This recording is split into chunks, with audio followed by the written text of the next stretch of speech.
Hey everybody, Bridget Lynn Dolgoff, Conscious of Economics and Urban Farm Project.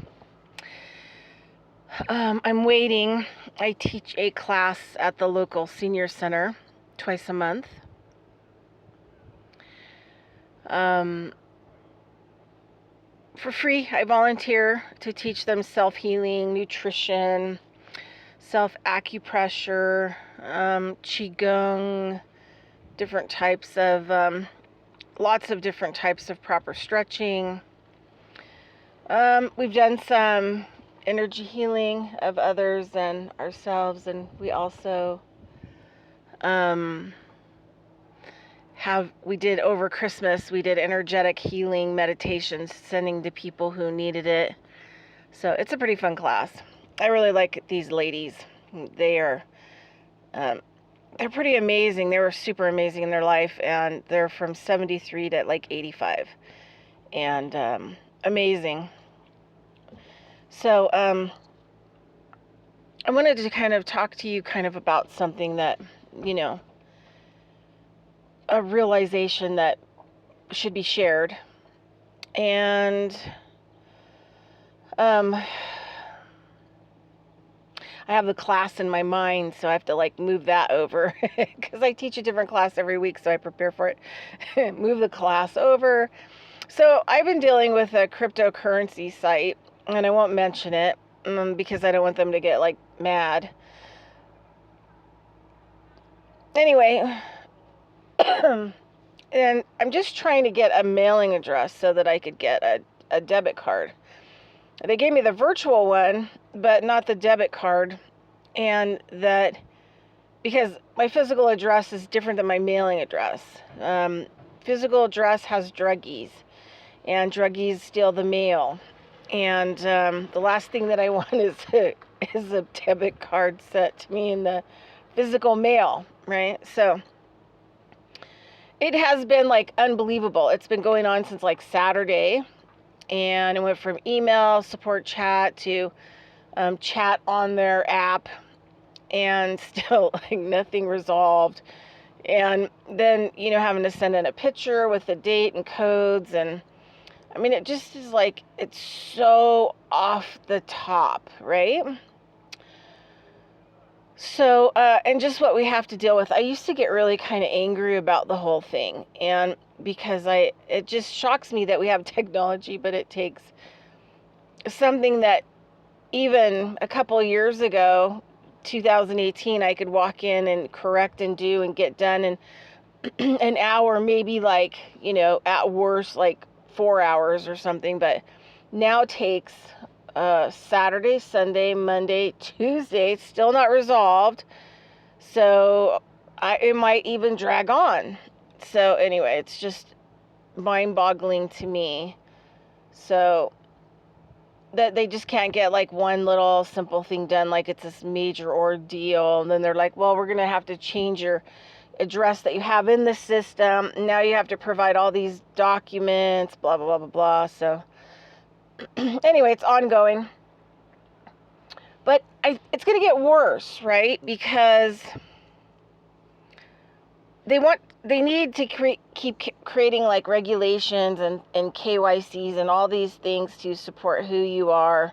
Even happens sometimes locally, but the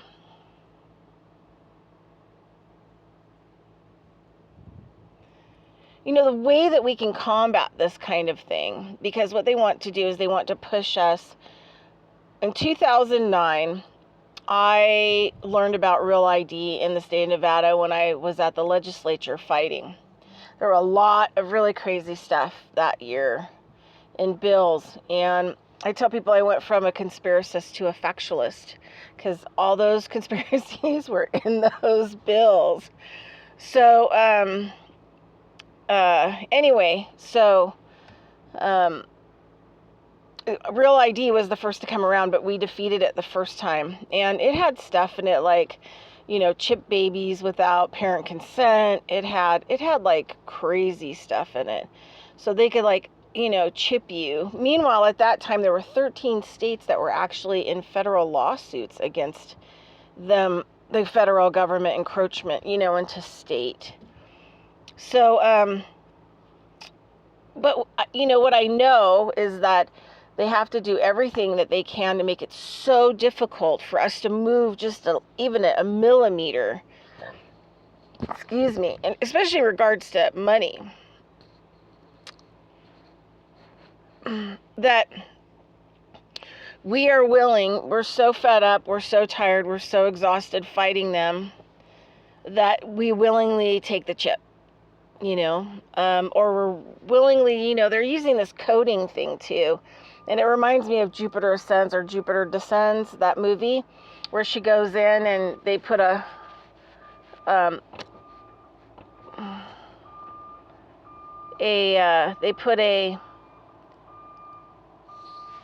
like a radiant tattoo on there, like a light reflector.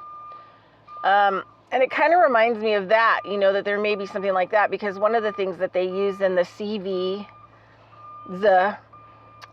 is a fish that is like way deep down in the ocean that has neon abilities.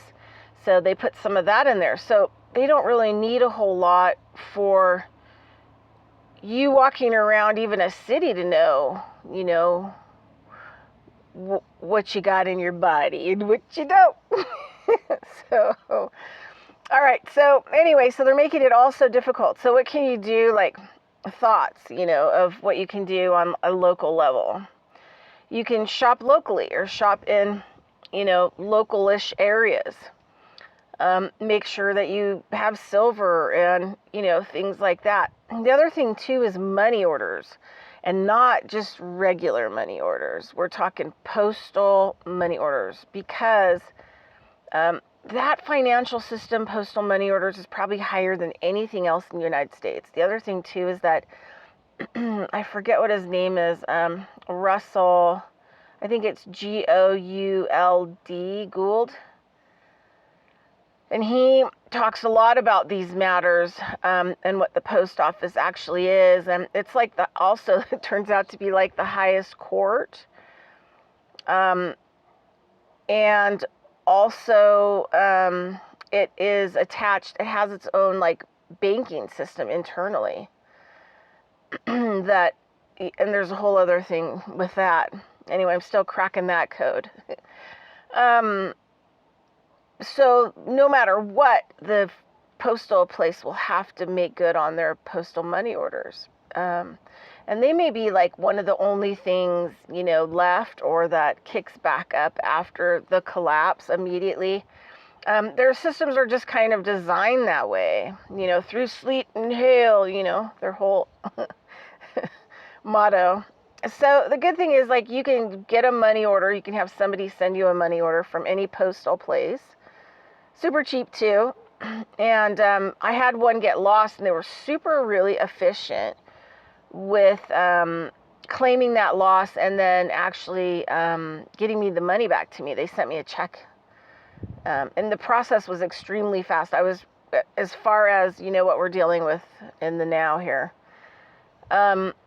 And so you can get a postal money order. Anyone will take it. And you can go to any post office and actually exchange it. End of story. Everybody has a post office. You have your own. So the post office is the most superior court. And it also is the vehicle where, the most important documents, back in the old days, like the Catholic Church, they had seals, and then the courier would take it. So basically, post office deals in that kind of, regulatory system. They also deliver, legal mail, like, lawsuit stuff and whatever else, that needs to come your way, and all government documents. So they're like the key, the point on the map.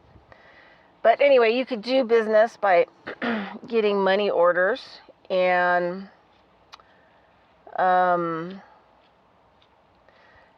having people send them to you.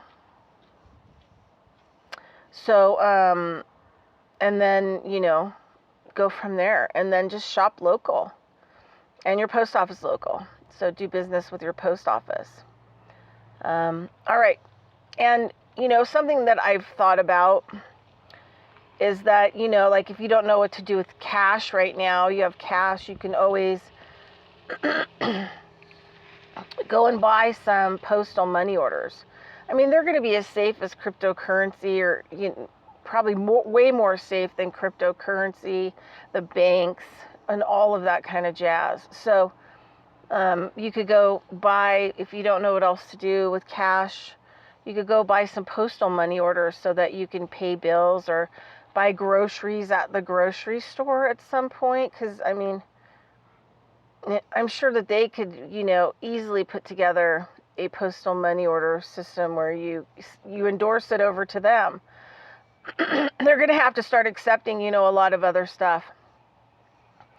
All right, anyway, or you just leave blank, you know, with who you're going to send it to or not send it to.